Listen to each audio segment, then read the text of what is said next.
Afternoon, Primetime Squad, and to my The Hood Table Squad as well. We have some breaking news for you today.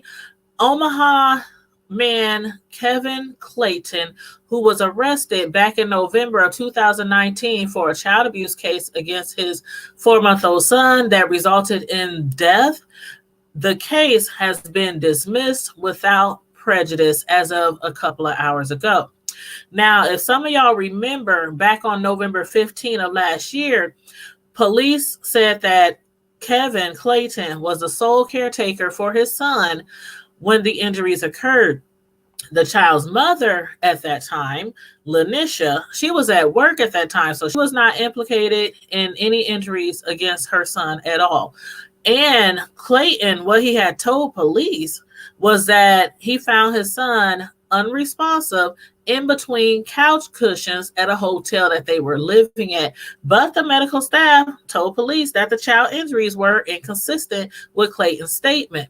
Now, as far as the hotel where they were staying at, the reason why they were staying there was allegedly the mother of the child, Anisha, she had lost her home or her apartment, and that's where they were living at the time. So when the police originally came out, when the call was made about an unresponsive, child by Kevin, the police had initially arrested him because of the fact that he had violated parole. Now, the reason why he had violated parole was because he was out on parole after serving a 9.25 bid for sexual assault. The sexual assault case had actually took place about 2006, around that time, and it was the victim was a 14-15-year-old girl. At that time, he was arrested for that, and he was tried, and actually allegedly he shouldn't have been the only person arrested for that crime. But the girl had came up pregnant, found out the baby was his.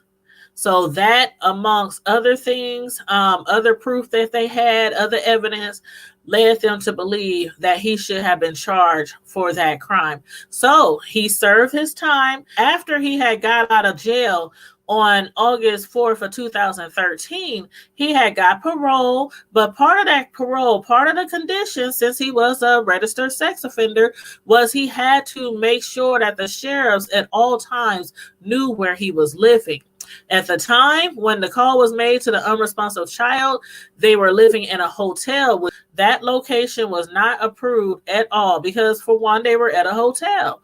And when you're on the sex registry list, you have to have an approved home or apartment where you are living at.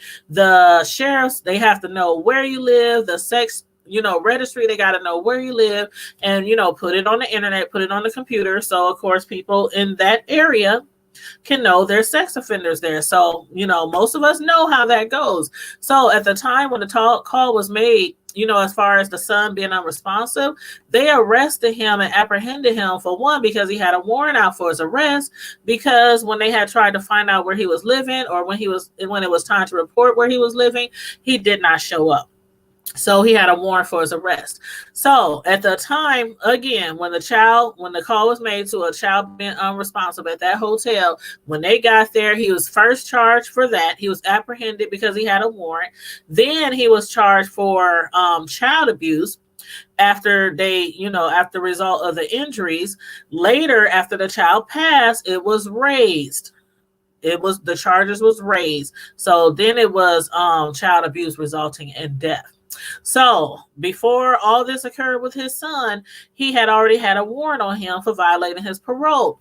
Also, before this particular incident had happened on November 15th, weeks prior to that, the child had suffered some injuries from what was alleged to be shaken baby syndrome. Now, the shaken baby syndrome injuries, the mother, Letitia, she claimed that she thought those was, done by somebody else, by a different caretaker.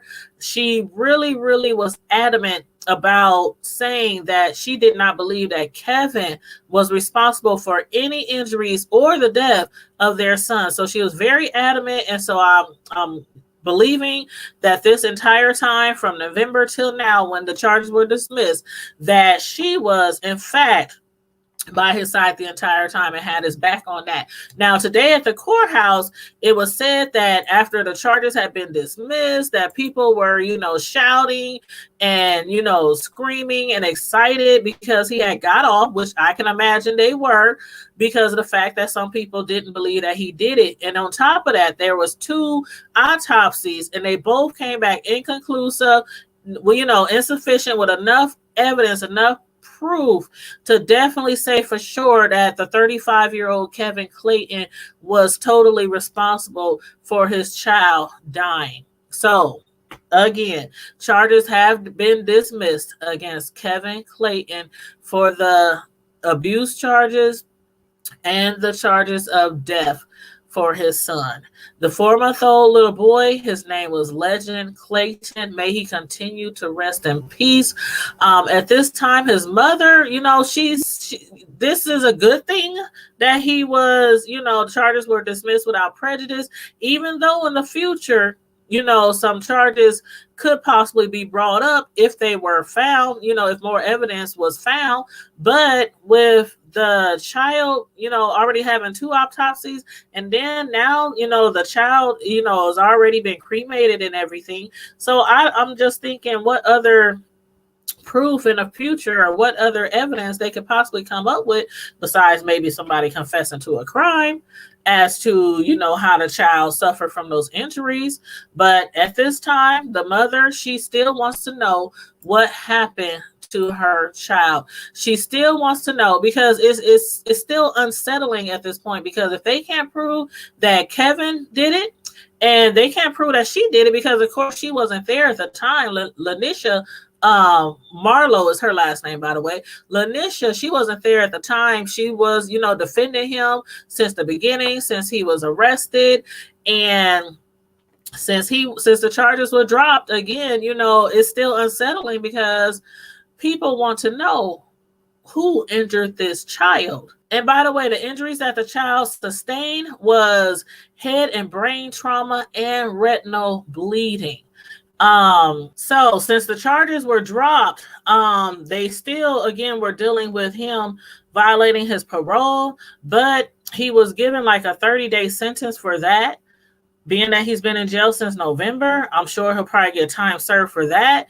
And at this time, if they do release him, they're going to want to make sure that he has a valid address, and an address that can be approved by the sheriff, by the sex registry, in order for him to be released. And I think when they do release them after, serving their time for violating parole for that specific thing, I think they give them like a week or 10 days or something like that to report where they're living, and get it approved by the sheriff, have them come out and make sure the place is okay. So again, at this time, charges against Kevin Clayton for child abuse resulting in the death of his 4-month-old son, Legend Clayton, has been dismissed without prejudice. That's all we have right now. If we find out anything else in the future, I will definitely come back and update you guys on anything new or anything that we find out. But you guys, make sure you please like the video, share the video. Make sure you are also subscribed to our channel. And I also have 2 other channels as well. Tanya's Primetime TV Media Reviews is my main channel, The Hood Table, and Tanya's Delight Slice by Slice. So please make sure you follow us on those channels as well.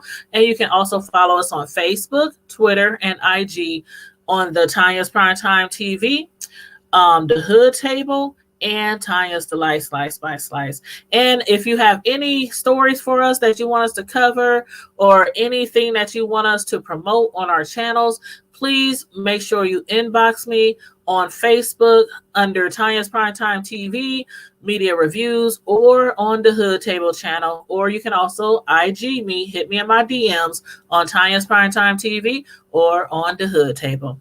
I know you guys, as usual, stay safe, be blessed, and I'm out. Deuces.